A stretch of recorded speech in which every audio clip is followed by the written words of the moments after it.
of speech. Yes, Mr. Chair. Ganon. Oo. So, sabihin ganito, if I tell you right now, sasampalin kita.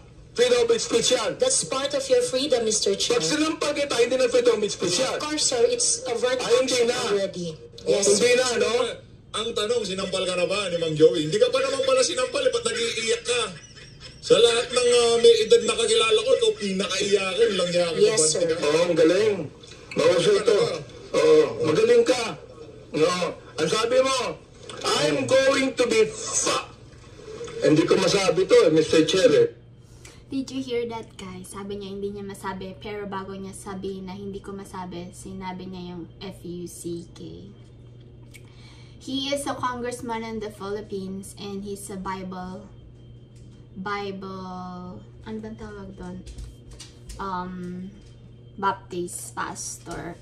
That's why I grow up sa pamilya ng mga taong nagpipreach. Doon nabukas yung pag-iisip ko na you can preach as long as you apply sa sarili mo. Pero kung nagpipreach ka lang because it's Sunday and it's a Bible study, pero hindi mo ina-apply sa sarili mo, putang ina mo, huwag ka nang magturo ng Bible. Diba? Nakakairita yung mga taong sinasabi na, yes, I'm a born-again Christian. Nakaka-proud, pakinggan.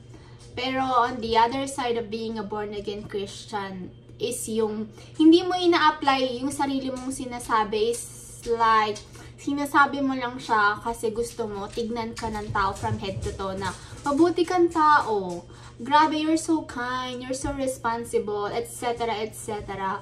Pero, hindi mo naman ina-apply sa sarili mo. Nakakagigil yung mga taong sinasabi na, yes, I'm a born-again Christian, blah, blah, blah, blah, blah. Pero hindi nila ma-apply sa sarili nila yung putang inang pinipreach nila sa ibang tao.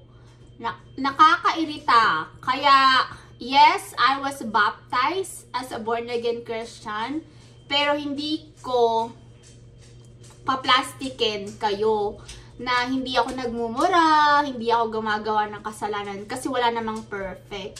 Mas okay na yung nagpapakatotoo ka kaysa yung pinaplastic mo, yes, I'm a born again Christian, this is what you do, this is what you have to do. Fuck. I don't use the word like that, pero pag pinag-uusapan yung religion na sa born again Christian, na-high blood talaga ako, lalo na tong Congressman Abante na to. Hindi naman dapat siya nasa Congress, hindi nga natin alam bakit hindi nila ang taas-taas ng requirement para ma-hired ka sa work sa Pilipinas, kailangan mo ng bachelor's degree. Tapos para ma-promote ka sa position, kailangan mo ng master, PhD, doctorate, so and so. But for political stuff like congressman, mayor, president, hindi mo kailangan ng drug test, hindi mo kailangan ng bachelor's degree, hindi mo kailangan ng doctorate, ng PhD. So, ano na nangyayari sa Pilipinas? So, pag may pera ka, yun lang yung kikilalanin natin. Pero kapag wala kang pera, tae ka sa paningin ng mga tao. So, nakakagigil, gusto ko maglabas ng sama ng loob kasi nga, hindi ako bumoto ever since sa Pilipinas. Like, bumoto lang ako pangkagawad, mga ganon-ganon.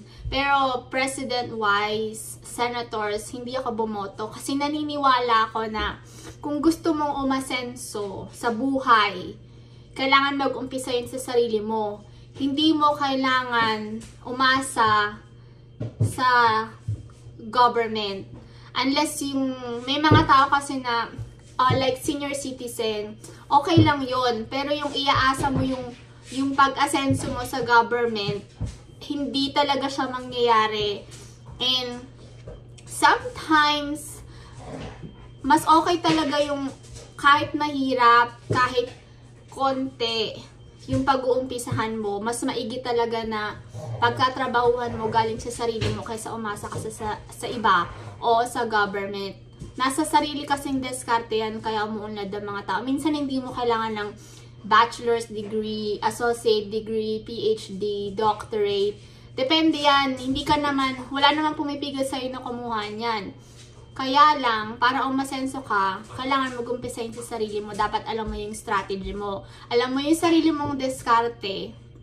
Tsaka huwag ka magpapa-apekto sa sinasabi ng ibang tao na kasi ganyan siya, kasi ganito siya. Anong pake nila? Sila, meron ba silang ambag sa buhay mo? Isipin mo, wala. Kung nasasaktan ka sa sinasabi nila, sinasabi lang nila yon para masaktan ka. Pero kung hindi ka magpapa-apekto kasi alam mo naman sa sarili mo kung anong ginagawa mo, then ignore. Kasi para sa akin, yung mga taong ganun, naghahanap sila ng mali.